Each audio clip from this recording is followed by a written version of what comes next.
Good morning.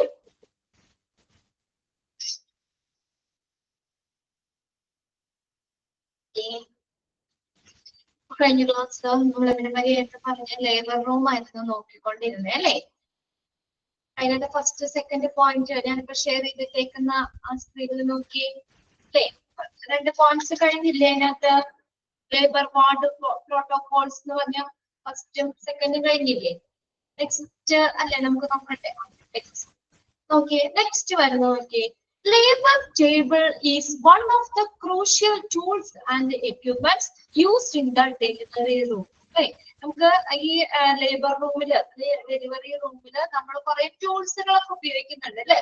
Tools and equipments, scissors ഉണ്ട്, needles, four steps, അതുപോലെ കുറെ ടൂൾസുകൾ നമ്മൾ ഉപയോഗിക്കുന്നുണ്ട്. ഇൻസ്ട്രുമെന്റ്സ് ആണെങ്കിലും നമ്മൾ ഉപയോഗിക്കുന്നുണ്ട് അല്ലെ? അതിന് നമ്മളെ ഡെലിവറിക്ക് ഹെൽപ്പ് ചെയ്യുന്ന രീതിയിലുള്ള അല്ലെങ്കിൽ അതിന് വേണ്ടിയിട്ടുള്ള കുറെ ഉപകരണങ്ങൾ അവിടെ ഉണ്ട്. അപ്പൊ അതില് അങ്ങനെ കുറെ ടൂൾസ് ആൻഡ് എക്യുപ്മെന്റ്സുകൾ ഉണ്ട്. അപ്പൊ അതില് ഒരു നിർണായകമായിട്ടുള്ള ഒരു ഇമ്പോർട്ടന്റ് ഏതാണ് മോളെ? ഇത് നമുക്ക് ഏത് മൊഡ്യൂളിലെ ആണെന്നാണോ? ഇത് സെക്കൻഡ് മൊഡ്യൂളിലെ ചാപ്റ്റർ 12 ആണ് കേട്ടോ എടുക്കുന്നത്. ലേബർ റൂം സർവീസ് എന്ന് പറഞ്ഞ ചാപ്റ്റർ. പേജ് നമ്പർ ഒന്ന് ഷെയർ ചെയ്തിട്ട് കൊടുത്തേ പ്രീതിക്ക്.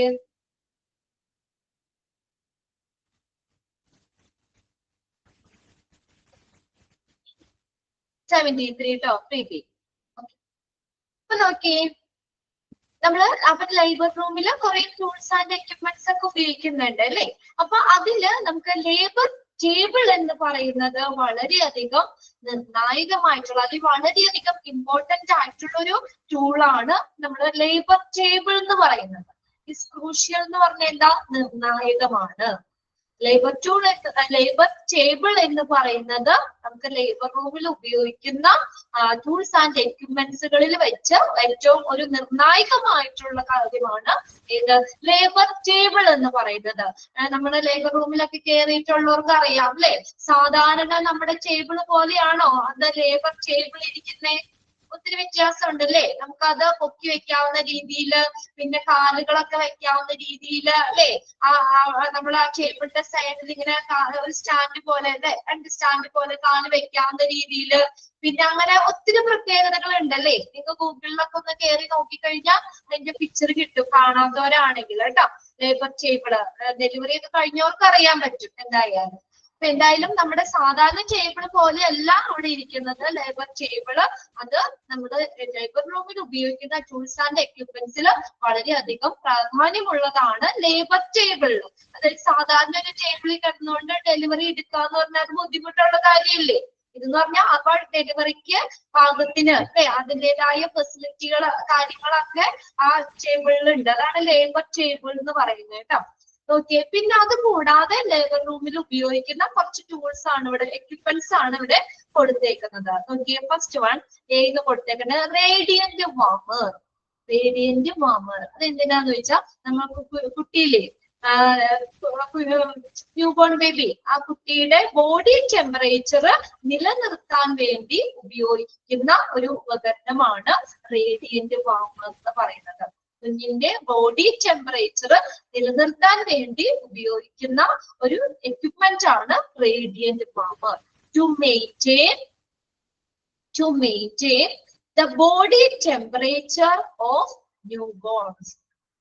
To maintain the body temperature. അവിടെ ഒന്ന് വേണമെങ്കിൽ നോട്ട് ചെയ്തോ കേട്ടോ. ന്യൂബോൺ ഇൻഫൻസ് കുട്ടികളുടെ ഏതാണ് ബോഡി ടെമ്പറേച്ചർ മെയിൻറ്റെയിൻ ചെയ്യാൻ വേണ്ടി ഉപയോഗിക്കുന്നതാണ്.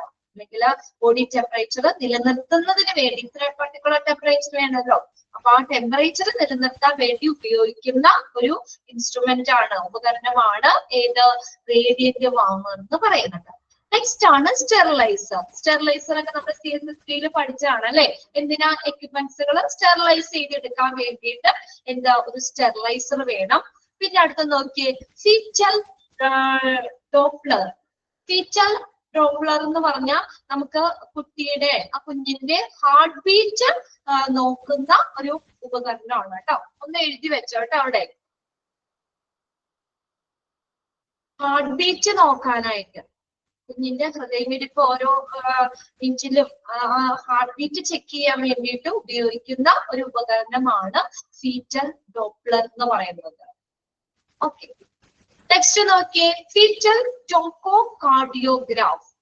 നാലാമത്തെയാണ് ഫീറ്റൽ ടോക്കോകാർഡിയോഗ്രാഫ്, അല്ലെങ്കിൽ അതിനെ കാർഡിയോ ടോക്കോഗ്രഫി എന്നും പറയും. Cardio toco TOCO tocography GRAPHY.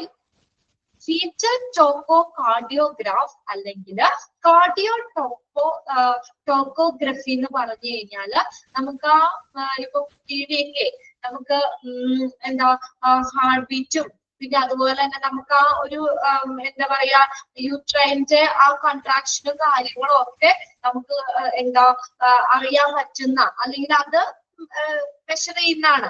അപ്പൊ അത് നമ്മളിങ്ങനെ ഇതിന്റെ എന്താ പറയാ ഗ്രാഫ് എന്ന് പറയാൻ കാര്യം എന്ന് വെച്ചാൽ ആ ഹാർട്ട് ബീറ്റ് ഒക്കെ അതിന്റെ ഒരു ഗ്രാഫ് നമുക്ക് പ്രിന്റ് ആയിട്ട് നമുക്ക് കിട്ടും. പേപ്പറിൽ നമുക്ക് ആ ഗ്രാഫ് പ്രിന്റ് ആയിട്ട് നമുക്ക് കിട്ടും. അതാണ് ഫീറ്റൽ ടോക്കോകാർഡിയോഗ്രാഫ് എന്ന് പറയുന്നത് കേട്ടോ. Is a device used to monitor fetal heart rate and uterine contraction during pregnancy and labor. നമുക്ക് ആ pregnancy ടൈമില് കുട്ടിയുടെ ഹാർട്ട് ബീറ്റ് നോക്കാനും പിന്നെ അതുപോലെ തന്നെ ആ യൂട്രൈന്റെ കോൺട്രാക്ഷന് എത്രത്തോളം ഇതുണ്ട് എന്നൊക്കെ നമുക്കത് മെഷർ ചെയ്യാനും വേണ്ടി ഉപയോഗിക്കുന്ന ഒരു ഉപകരണമാണ്. അപ്പൊ അതിലെന്ന് പറഞ്ഞാൽ നമുക്ക് അതിന്റെ ആ റേറ്റ് നമുക്ക് ഇങ്ങനെ വേവ്സ് പോലെ നമുക്ക് അതിന്റെ ഗ്രാഫ് നമുക്ക് പ്രിന്റഡ് ഫോമിൽ നമുക്ക് കിട്ടും. അതാണ് കേട്ടോ ഫീറ്റൽ ടോക്കോകാർഡിയോഗ്രാഫ് എന്ന് പറയുന്നത്. അപ്പൊ ഇതെല്ലാം നമ്മൾ ലേബർ റൂമിൽ ഉപയോഗിക്കുന്ന ടൂൾസ് ആൻഡ് എക്യുപ്മെന്റ്സിൽ വരുന്നതാണ്. ആ പേരുകൾ ഒന്ന് നോട്ട് ചെയ്തേക്കാം.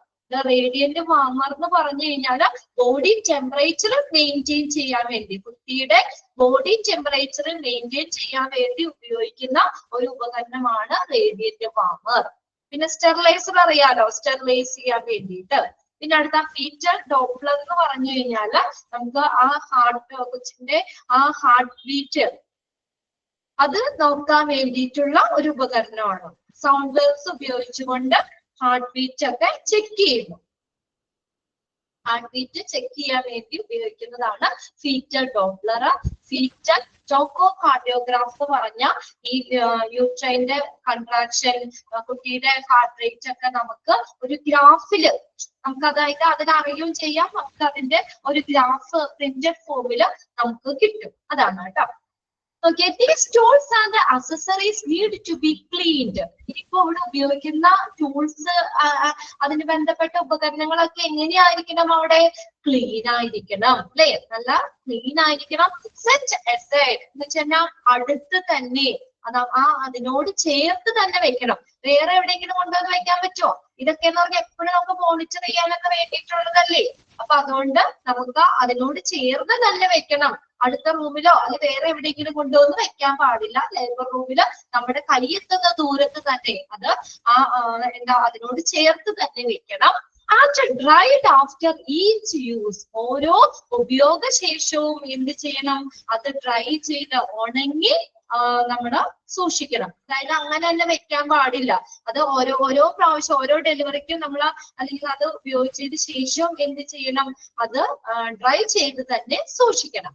All labor room equipments must be, ഇതിനകത്ത് പറഞ്ഞേക്കുന്ന സിസേഴ്സ് അങ്ങനെയുള്ളതൊക്കെ ആട്ടോ, നീഡില്, ഫോർസെപ്സ്, അതൊക്കെ ഓരോ ഡെലിവറിക്കും നമ്മൾ ഉപയോഗിച്ചതിന് ശേഷം അത് അങ്ങനെ തന്നെ വെക്കാതെ അത് ഉണങ്ങി അല്ലെങ്കിൽ അങ്ങനെ നനഞ്ഞൊക്കെ ഇരുന്ന മൈക്രോബ്സ് ഒക്കെ വരാൻ സാധ്യതയുണ്ട് അല്ലേ. അപ്പൊ അതുകൊണ്ട് തന്നെ ഉപയോഗശേഷം അത് ഉണക്കി സൂക്ഷിക്കണം. All labor room equipments must be in good functioning order and be prepared for usage according to the staff. പിന്നെ എന്താ പറഞ്ഞേക്കുന്നത്? All labor room equipment must be in good functioning. എല്ലാ എക്യുപ്മെന്റ്സും എങ്ങനെയായിരിക്കണം എന്നാ പറഞ്ഞേക്കുന്നേ? എങ്ങനെയായിരിക്കണം? എങ്ങനെയായിരിക്കണം? നല്ല പ്രവർത്തനക്ഷമമായിരിക്കണം അല്ലെ.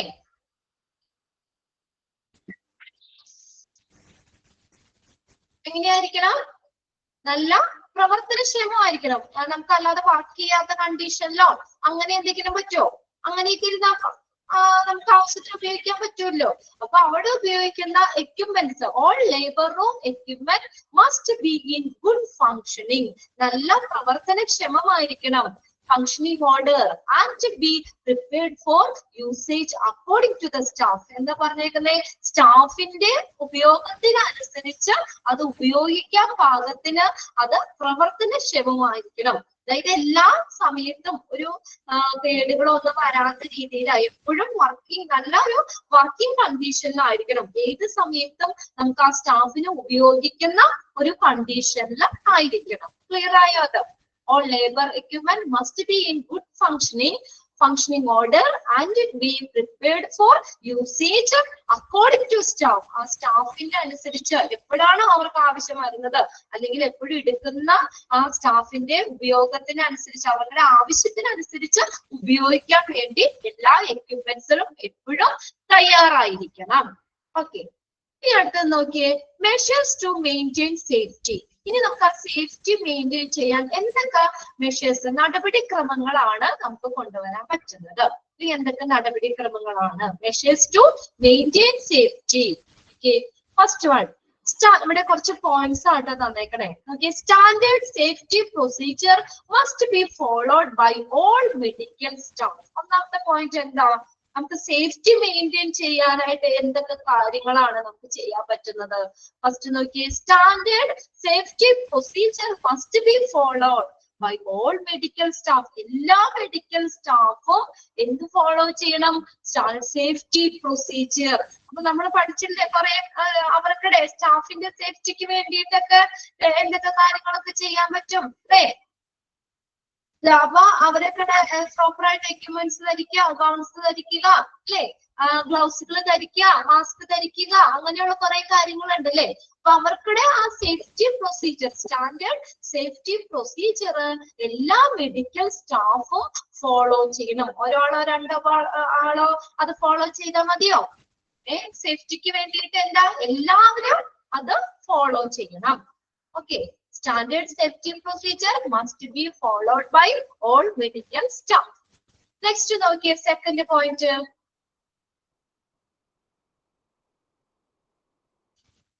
Periodic in-service and training section on infection control to be held. Held എന്ന് വെച്ചാൽ എന്താ? നടത്തുക.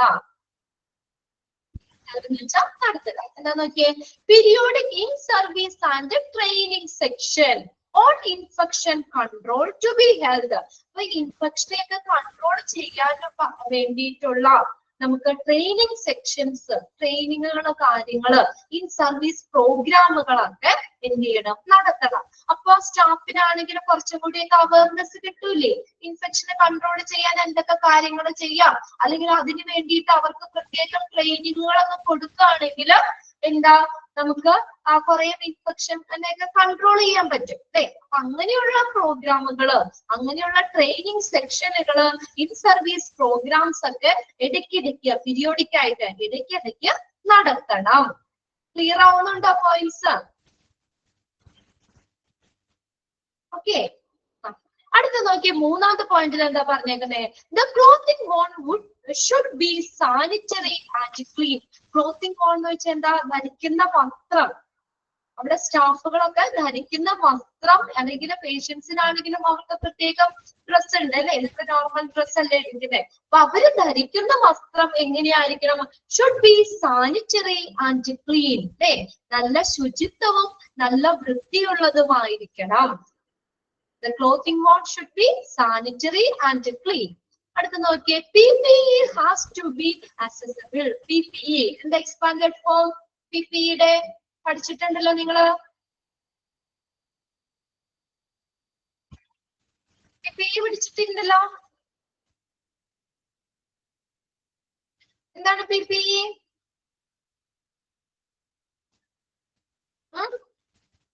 PPE എക്സ്പാൻഡഡ് ഫോം എന്താ? എന്താ? പേഴ്സണൽ പ്രൊട്ടക്റ്റീവ് എക്യുപ്മെന്റ് പഠിച്ചിട്ടുണ്ട് അല്ലെ. അപ്പൊ പേഴ്സണൽ പ്രൊട്ടക്റ്റീവ് എക്യുപ്മെന്റ്സ് എപ്പോഴും അവർക്ക് ലഭ്യമായിരിക്കണം. ലേബർ റൂമിലൊക്കെ ആണെങ്കിലും ഓക്കെ, വെരി ഗുഡ്.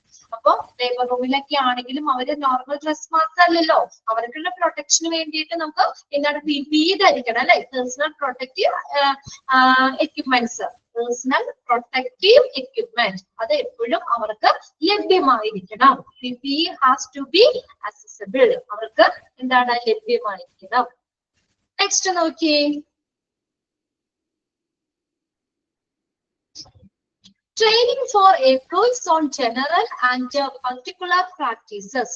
അവിടുത്തെ എംപ്ലോയീസിന് ട്രെയിനിങ് ഫോർ എംപ്ലോയീസിനുള്ള ട്രെയിനിങ്, അതുപോലെ ജനറൽ ആയിട്ടുള്ളതും അല്ലെങ്കിൽ പ്രത്യേക പർട്ടിക്കുലർ പ്രാക്ടീസസ് പ്രത്യേക രീതികളിലുള്ളതുമായിട്ടുള്ള ട്രെയിനിങ്ങുകൾ കൊടുക്കണം എംപ്ലോയീസിന്. അവരുടെ ജോലിയിലാണെങ്കിലും കുറച്ചും കൂടിയൊക്കെ ക്വാളിറ്റി മെയിൻറ്റെയിൻ ചെയ്യാനും കുറച്ചും കൂടിയൊക്കെ ഇതാവാൻ വേണ്ടിയിട്ട് അവർക്ക് ട്രെയിനിങ്ങുകൾ കൊടുക്കണം. Training for employees on general ആയിട്ടുള്ള ട്രെയിനിങ്ങും ഒരു പ്രത്യേക രീതിയിലുള്ള പർട്ടിക്കുലർ പ്രാക്ടീസിന് വേണ്ടിയുള്ള ട്രെയിനിങ് കൊടുക്കണം. അടുത്ത നോക്കിയേ, infection patient should be admitted in accordance with the hospital protocol. കണ്ടോ, ഇൻഫെക്ഷൻ പേഷ്യൻസ് ഇൻഫെക്ഷൻ ഉള്ള പേഷ്യൻസിന് എങ്ങനെ നമ്മൾ അഡ്മിറ്റ് ചെയ്യണം? In accordance with hospital protocol, ഹോസ്പിറ്റലിലെ പ്രത്യേക നിയമങ്ങൾക്ക് അനുസൃതമായിട്ട് തന്നെ അവരെ അഡ്മിറ്റ് ചെയ്യണം. അല്ലാതെ സാധാ രീതിയിലുള്ള ഇത് പോരാ. അപ്പൊ അവർക്ക് കുറച്ചും കൂടി അവരുടെ പ്രോട്ടോകോൾസ് എങ്ങനെയാണ്, അതിനെ അനുസരിച്ച് in accordance with hospital protocols, ആ ഹോസ്പിറ്റലിലെ പ്രോട്ടോകോൾസ് എങ്ങനെയാണ് അതിനനുസൃതമായിട്ട് തന്നെ ഇൻഫെക്ഷൻ ഉള്ള പേഷ്യൻസിനെ അഡ്മിറ്റ് ചെയ്യണം. അതായത് ആ റൂൾസ് ആൻഡ് റെഗുലേഷൻസ് അനുസരിച്ച് തന്നെ അവരെ അഡ്മിറ്റ് ചെയ്യണം. അടുത്ത നോക്കി, ഓൾ ഫിറ്റിംഗ് ക്ലോത്തിങ് ടൂൾസ് എന്ന് വെച്ചാൽ മാസ്ക്, ഗ്ലൗസ് അതൊക്കെയാട്ടോ പറയുന്നത്. Fitting clothing tools and waste need to be treated as contaminated അല്ലെ. അപ്പൊ ഇതൊക്കെ എന്ന് പറഞ്ഞാൽ നമ്മൾ ഒരു പ്രാവശ്യം ഒക്കെ ഉപയോഗിച്ച് കഴിഞ്ഞാൽ അത് കണ്ടാമിനേറ്റഡ് ആവാൻ സാധ്യതയുണ്ട് അല്ലെ. അത് മലിനമാകാനുള്ളത്, അതുപോലെ തന്നെ വേസ്റ്റുകള്, മലിനമായിട്ടുള്ള വേസ്റ്റുകള്, ഇതൊക്കെ എങ്ങനെ ഹാൻഡിൽ കെയർഫുള്ളി, നമ്മൾ വളരെ സൂക്ഷിച്ച് തന്നെ കൈകാര്യം ചെയ്യണം. ഹാൻഡിൽ കെയർഫുള്ളി, നമ്മളത് ശ്രദ്ധിച്ച് കെയർഫുള്ളി ശ്രദ്ധയോടുകൂടി തന്നെ അതൊക്കെ കൈകാര്യം ചെയ്യണം. നെക്സ്റ്റ് പോയിന്റ് നോക്കിയേ, instruments and their other supplies are cleaned, sterilized and processed. അത് അവിടെ ഉപയോഗിക്കുന്ന ഇൻസ്ട്രുമെന്റ്സ്, മറ്റുള്ള സപ്ലൈ ആൻഡ് ക്ലീൻ, സ്റ്റെറിലൈസ്ഡ്, അവിടെ സ്റ്റെറിലൈസ് പ്രോപ്പർ ആയിട്ട് ഇൻസ്ട്രുമെന്റ്സ് ഒക്കെ ആണെങ്കിലും നമുക്ക് എന്താ സ്റ്റെറിലൈസ് ചെയ്യണം അല്ലെ. സ്റ്റെറിലൈസ് ചെയ്ത് അണുവിമുക്തമാക്കണം, പ്രോപ്പർ ആയിട്ട് അണുവിമുക്തമാകണം. അതുപോലെ തന്നെ അവിടുത്തെ പ്രോസസ്ഡ്, അത് പ്രോപ്പർ ആയിട്ട് ആ പ്രോസസ് നടത്തി അണുവിമുക്തമാക്കിയിട്ട് വേണം അത് ഉപയോഗിക്കാനായിട്ട്. ക്ലീൻഡ്, സ്റ്റെറിലൈസ്ഡ് ആൻഡ് പ്രോസസ്ഡ്, അത് കറക്റ്റ് പ്രോസസിങ് ഒക്കെ ചെയ്യണം. Then patient should be provided with the sterile robes. Rob എന്ന് പറഞ്ഞ വസ്ത്രം കേട്ടോ, ഡ്രസ് തന്നെയാണ് റോബ്സ് എന്ന് പറയുന്നത്. Patient should be provided with sterile robes. എങ്ങനെയാണ് പേഷ്യൻസിന് അണുവിമുക്തമായിട്ടുള്ള അല്ലെ, അത് മൈക്രോബ്സ് ഒന്നും ഇല്ലാത്ത, നന്നായിട്ട് വാഷ് ചെയ്ത് അല്ലെ പ്രോപ്പർ ആയിട്ട് നമ്മൾ സ്റ്റെറിലൈസ് ചെയ്ത സ്റ്റെറൈൽ റോബ്സ് കേട്ടോ. റോബ് എന്ന് പറഞ്ഞ വസ്ത്രങ്ങള്. അപ്പൊ പേഷ്യൻസിന് നല്ല അണുവിമുക്തമായിട്ടുള്ള വസ്ത്രങ്ങൾ നൽകണം. ക്ലീൻ ആൻഡ് ഹൈജീനിക് ആയിട്ടുള്ള വസ്ത്രങ്ങള് പേഷ്യൻസിന് കൊടുക്കണം. അടുത്ത നോക്കിയേ, and evaluation of an employees health is crucial. കണ്ടോ, എംപ്ലോയീസിന്റെ ഹെൽത്ത് ഇവാലുവേറ്റ് ചെയ്യുക എന്നുള്ളത് നിർണായകമായിട്ടുള്ള കാര്യമാണ് അല്ലെ. അതായത് എന്താ പറഞ്ഞേക്കുന്നത്, എംപ്ലോയീസ് അവിടെ അവര് ഓക്കെ ആണെങ്കിലല്ലേ നമുക്ക് മറ്റുള്ള കാര്യങ്ങളൊക്കെ ശരിയാവുള്ളൂ അല്ലെ. എംപ്ലോയീസിന്റെ ഹെൽത്തും ഒരു ഇമ്പോർട്ടന്റ് തന്നെയല്ലേ. സേഫ്റ്റിക്ക് അവര് ഹെൽപ്പ് ചെയ്യല്ല, അവർക്ക് പറ്റില്ലെങ്കിൽ അവർക്ക് എല്ലാ കാര്യങ്ങളും പാകത്തിന് ചെയ്യാൻ പറ്റുമോ? എംപ്ലോയീസിന്റെ ഹെൽത്തും എങ്ങനെയാണ്, അത് നിർണായകമാണ്, ക്രൂഷ്യൽ. അത് ഇവാലുവേറ്റ് ചെയ്യേണ്ടതും നിർണായകമാണ്. And evaluation of the employees health is crucial. Okay, clear അല്ലേ? Measures to maintain safety maintain ചെയ്യാനായിട്ട് എന്തൊക്കെ നടപടിക്രമങ്ങളാണ് നമ്മൾ ചെയ്യുന്നത്, എന്തൊക്കെ കാര്യങ്ങളാണ് ശ്രദ്ധിക്കേണ്ടത്? പോയിന്റ്സ് തന്നാൽ നിങ്ങൾക്ക് ഒന്ന് രണ്ട് പ്രാവശ്യം വായിച്ചാൽ ഓക്കെ അല്ലേ? സേഫ്റ്റി മെയിൻറ്റെയിൻ ചെയ്യാനാണ്. അപ്പൊ അതുമായിട്ട് റിലേറ്റ് ചെയ്ത് തന്നെയാണ് പോയിന്റ്സ് ഒക്കെ പറഞ്ഞത്. അപ്പൊ അതുകൊണ്ട് ഐഡന്റിഫൈ ചെയ്യാൻ ബുദ്ധിമുട്ടൊന്നും ഉണ്ടാവില്ല. ആർക്കെങ്കിലും ഡൗട്ട് ഉണ്ടോ പോയിന്റ്സിൽ? ഏതെങ്കിലും പോയിന്റ്സ് ഡൗട്ട് ഉണ്ടോ? ക്ലിയർ ആണോ? ഒന്ന് തമ്പിടോ ആരെങ്കിലും? ഓക്കെ. ഇനി നെക്സ്റ്റ് നോക്കി, സ്റ്റാൻഡേർഡ് പ്രിക്കോഷൻസ്. പ്രിക്കോഷൻസ് എന്ന് വെച്ചാൽ എന്താണ് പ്രിക്കോഷൻ? നമ്മൾ പ്രിക്കോഷൻസ് എടുക്കാറില്ലേ? എന്താ പ്രിക്കോഷൻ എന്ന് പറഞ്ഞാൽ? മുൻകരുതലുകള് അല്ലെ? Standard precaution in labour room. Labour റൂമില് വേണ്ട അടിസ്ഥാനമായിട്ടുള്ള മുൻകരുതലുകൾ എന്തൊക്കെയാണ്? അപ്പൊ എന്തൊക്കെ കാര്യങ്ങളാണ് നമ്മൾ അവിടെ ശ്രദ്ധിക്കേണ്ടത്? ഫസ്റ്റ് പോയിന്റ്, ഇത് കുറച്ച് പോയിന്റ് ഔട്ട് ചെയ്ത് തന്നേക്കണം കേട്ടോ. നമുക്ക് ഇതിന്റെ ഒപ്പം നോക്കാം. നോക്കിയേ, ഫസ്റ്റ് എന്താ അവർ ചെയ്യേണ്ടത്? പ്രിക്കോഷൻ ആണ് കേട്ടോ. ഇൻഫെക്ഷനും കാര്യങ്ങളൊക്കെ വരാതിരിക്കാനും ഒക്കെ നമ്മൾ അതിന്റെ ലേബർ റൂമിൽ എടുക്കേണ്ട മുൻകരുതലുകളാണ് കേട്ടോ. നോക്കി എന്തൊക്കെയാണ്? Hand washing. പ്രോപ്പർ ആയിട്ട് ഹാൻഡ് വാഷ് ചെയ്യണം അല്ലെ? നമ്മൾ നന്നായിട്ട് ഹാൻഡ് വാഷ് ചെയ്തില്ലെങ്കിൽ നമ്മുടെ കയ്യിലുള്ള ജെംസ് ഒക്കെ ഉണ്ടാവുമല്ലോ അല്ലെ? മൈക്രോബ്സ് അങ്ങനെയൊക്കെ ഉണ്ടാവും. അപ്പൊ അതുകൊണ്ട് പ്രോപ്പർ ആയിട്ട് ഹാൻഡ് വാഷ് ചെയ്യണം. രണ്ടാമത്തെ നോക്കിയേ, വെയറിംഗ് പ്രൊട്ടക്റ്റീവ് ക്ലോത്തിങ്. എന്താണ് പ്രൊട്ടക്റ്റീവ് ക്ലോത്തിങ്? നമ്മുടെ സാധാരണ ഡ്രസ് ഇട്ടുകൊണ്ട് ലേബർ റൂമില് പേഷ്യന്റിനാണെങ്കിലും സ്റ്റാഫിനാണെങ്കിലും ഇത് ചെയ്യാൻ പറ്റുമോ? ഡെലിവറി എടുക്കുന്ന സമയത്തൊക്കെ അവര് PPE അല്ലെ, പ്രൊട്ടക്റ്റീവ് ക്ലോത്തിങ്.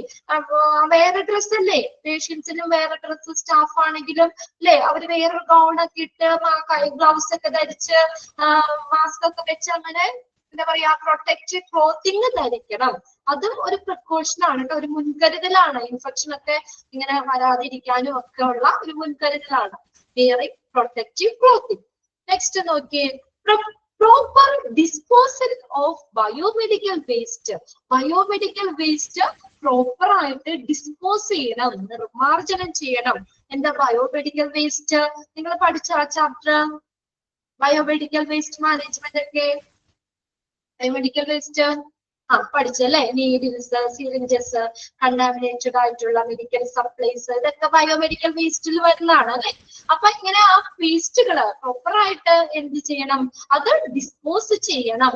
തോന്നിയ വഴിയിൽ വലിച്ചിടുവോ അല്ലെങ്കിൽ കൊണ്ടുവന്ന് കളയൊന്നും പാടില്ല. അത് കറക്റ്റ് ആയിട്ട് പ്രോപ്പർ ആയിട്ട് ഓരോന്നും നമ്മൾ പ്രത്യേകം സോർട്ട് ചെയ്യണം. അതൊക്കെ നിങ്ങൾ പഠിച്ചല്ലോ. ഓരോ ബിന്നുകള് അല്ലെ? ഓരോ ബിന്നില് ഓരോ ഇത് ഐറ്റംസ് ഇടണം. അത് ഡിസ്പോസ് ചെയ്യുമ്പോഴും അതിൻ്റെതായ റൂൾസ് ഉണ്ട്, അതനുസരിച്ച് വേണം. അത് പ്രോപ്പർ ആയിട്ട് എന്ത് ചെയ്യുക? ബയോമെഡിക്കൽ വേസ്റ്റുകള് ഡിസ്പോസ് ചെയ്യുക.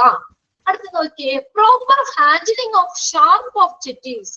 Proper handling of sharp objective. ഇത് നോക്കിയേ, ഒബ്ജക്ട്സ്, ഷാർപ്പ് ഒബ്ജക്ട്സ്. ഒബ്ജക്ട്സ് എന്ന് വെച്ചാൽ വസ്തുക്കള്, മൂർച്ചയുള്ള വസ്തുക്കള് പ്രോപ്പർ ആയിട്ട് കൈകാര്യം ചെയ്യണം അല്ലെ? എവിടെ എവിടെയെങ്കിലും കൊണ്ട് മുറിഞ്ഞൊക്കെ ബ്ലഡ് ഒക്കെ വരും അല്ലേ?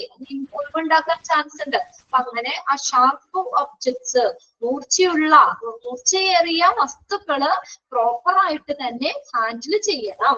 വളരെ ശ്രദ്ധിച്ച് വേണം കൈകാര്യം ചെയ്യാൻ. അടുത്ത നോക്കിയേ, sterilisation and disinfecting of the items used. കണ്ടോ? സ്റ്റെറിലൈസേഷൻ നടത്തി അണുവിമുക്തമായിട്ടുള്ള പ്രോപ്പർ ആയിട്ട് ഡിസിൻഫെക്റ്റന്റ് ഒക്കെ ഉപയോഗിച്ച് ഡിസിൻഫെക്ഷൻ നടത്തിയിട്ടുള്ള അണുവിമുക്തമായിട്ടുള്ള ഐറ്റംസ് വേണം ഉപയോഗിക്കാൻ. സ്റ്റെറിലൈസ് ചെയ്ത അല്ലെങ്കിൽ എടുക്കുന്ന ഇൻസ്ട്രുമെന്റ്സ് തന്നെ നമ്മൾ കണ്ടാമിനേറ്റഡ് ആണെങ്കിൽ പിന്നെയും എന്താണ് കണ്ടാമിനേഷൻ ആവാൻ സാധ്യതയുണ്ട് അല്ലെ? പിന്നെ ഇൻഫെക്ഷൻ വരാൻ സാധ്യതയുണ്ട്. അപ്പൊ അതുകൊണ്ട് ഇവിടെയൊക്കെ നമ്മൾ എന്താ സ്റ്റെറിലൈസ്ഡ് ഏരിയ ആണ് ഇത്, ഓപ്പറേഷൻ തിയേറ്റർ, ലേബർ റൂം, ഇതൊക്കെ. അപ്പൊ അവിടേക്ക് ഇൻഫെക്ഷൻ ഒന്നും വരാൻ പാടില്ല അല്ലെ? അതുകൊണ്ട് എടുക്കുന്ന എക്യുപ്മെന്റ്സുകൾ തന്നെ, ഐറ്റംസ് തന്നെ എങ്ങനെയായിരിക്കണം? പ്രോപ്പർ ആയിട്ട് സ്റ്റെറിലൈസ് ചെയ്തത് അണുവിമുക്തമായിട്ടുള്ള എക്യുപ്മെന്റ്സുകളൊക്കെ ആയിരിക്കണം എടുക്കേണ്ടത്. നെക്സ്റ്റ് നോക്കിയേ, പ്രോസസിംഗ് ഓഫ് യൂസ്ഡ് എക്യുപ്മെന്റ്. ഉപയോഗിച്ച എക്യുപ്മെന്റ്സിന്റെ പ്രോസസ്സിംഗ്. അതായത് നമ്മൾ ഒരു പ്രാവശ്യം ഉപയോഗിച്ച എക്യുപ്മെന്റ്സുകളൊക്കെ കറക്റ്റ് ആയിട്ട് പ്രോസസ്സിംഗ് ചെയ്യണം. അതായത് അടുത്ത ഡെലിവറിക്ക് അങ്ങനെ തന്നെ ഉപയോഗിക്കാൻ പറ്റുമോ? യൂസ്ഡ് എക്യുപ്മെന്റ്സ് അതിൻ്റെതായ പ്രൊസീജിയേഴ്സ് അവിടെ ഫോളോ ചെയ്യണമെന്ന്. അതായത് ആ എക്യുപ്മെന്റ്സ് തന്നെ ഉപയോഗിക്കാൻ പാടില്ല. അതെന്ത് ചെയ്യണം? ഒരു പ്രാവശ്യം ഉപയോഗിച്ച എക്യുപ്മെന്റ്സുകൾ പ്രോപ്പർ ആയിട്ട് സ്റ്റെറിലൈസ് ഒക്കെ ചെയ്ത് അതിന് ശേഷം മാത്രമേ അതോട് ഉപയോഗിക്കാൻ പാടുള്ളൂ. പ്രോസസിംഗ് ഓഫ് യൂസ്ഡ് എക്യുപ്മെന്റ്സ്, ഉപയോഗിച്ച എക്യുപ്മെന്റ്സിന്റെ പ്രോസസ്സിംഗ്. അടുത്ത് നോക്കിയേ, സബ്സ്റ്റൈനിങ് a clean and aseptic environment. കണ്ടോ? സസ്റ്റെയിൻ ചെയ്യാന്ന് വെച്ചാൽ എന്താ? നിലനിർത്തുക. എങ്ങനെയാണ്? ക്ലീൻ, വൃത്തിയുള്ളതും അസെപ്റ്റിക് എന്ന് വെച്ചാൽ സെപ്റ്റിക് അല്ലാത്തത് അല്ലെ? അതായത് നമ്മൾ വൃത്തിയുള്ള ഒരു അന്തരീക്ഷം എന്ത് ചെയ്യുക? നിലനിർത്തുക. സസ്റ്റെയിനിങ് എപ്പോഴും എന്താ? അവിടെ നീറ്റ് ആയിരിക്കണം, ക്ലീൻ ആയിരിക്കണം, കണ്ടാമിനേഷൻ ഒന്നും വരാൻ പാടില്ല അല്ലെ? പ്രോപ്പർ ആയിട്ട് എല്ലാം സ്റ്റെറിലൈസ് ചെയ്ത് നല്ല നീറ്റ് ആൻഡ് ഹൈജീനിക് ആയിരിക്കണം, ക്ലീൻ ആയിരിക്കണം. ഒരു നല്ലൊരു പോസിറ്റീവ് എൻവയോൺമെന്റ് അവിടെ എപ്പോഴും നിലനിർത്തണം. അത്രയാണ് നമുക്ക് ലേബർ റൂമിൽ എടുക്കുന്ന പ്രിക്കോഷൻസ്, സ്റ്റാൻഡേർഡ് പ്രിക്കോഷൻസിൽ വരുന്നത്. വായിച്ചു കഴിഞ്ഞാൽ മനസ്സിലാവില്ലേ? ഐഡന്റിഫൈ ചെയ്യാൻ പറ്റൂലേ പോയിന്റ്സ് ആയിട്ട് ചോദിച്ചാലും? ഓക്കെ, ഹാൻഡ് വാഷ് ചെയ്യുക, വെയറിംഗ് പ്രൊട്ടക്റ്റീവ് ക്ലോത്തിങ് ധരിക്കുക, ബയോമെഡിക്കൽ വേസ്റ്റുകൾ പ്രോപ്പർ ആയിട്ട് ഡിസ്പോസ് ചെയ്യുക, ഷാർപ്പ് ഒബ്ജക്ട്സ് മൂർച്ചയുള്ള വസ്തുക്കള് നമ്മൾ പ്രോപ്പർ ആയിട്ട് തന്നെ കൈകാര്യം ചെയ്യുക. പിന്നെ നമുക്ക് സ്റ്റെറിലൈസ് ചെയ്തത് ഡിസ്ഇൻഫെക്ഷൻ നടത്തിയിട്ടുള്ള ഐറ്റംസ് വേണം ഉപയോഗിക്കാൻ. പിന്നെ യൂസ്ഡ് എക്യുപ്മെന്റ്സ് അതിൻ്റെതായ പ്രോസസ്സിങ്ങും കാര്യങ്ങളൊക്കെ ചെയ്യണം. പിന്നെ എപ്പോഴും ആ ഒരു ഡെലിവറി റൂം, ആ ഒരു എൻവയോൺമെന്റ് എപ്പോഴും ഒരു ക്ലീൻ ആയി തന്നെ നിലനിർത്തണം. ഓക്കെ, ക്ലിയർ ആണ് അല്ലെ? ഇനി അടുത്ത് നോക്കിയേ, cleaning and disinfecting.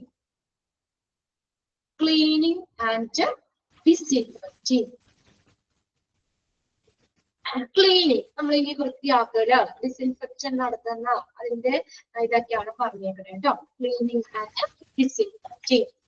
Some of the general rules for cleaning ആണ്. ക്ലീനിങ്ങിന് ഒരു ജനറൽ ആയിട്ടുള്ള റൂൾ ഉണ്ട്, നിയമങ്ങളുണ്ട്. അതിനകത്ത് കുറച്ചാണ് ഇവിടെ പറഞ്ഞത് കേട്ടോ. എന്തൊക്കെയാന്ന് നോക്കിയേ. Any equipment brought into the labor room from outside must be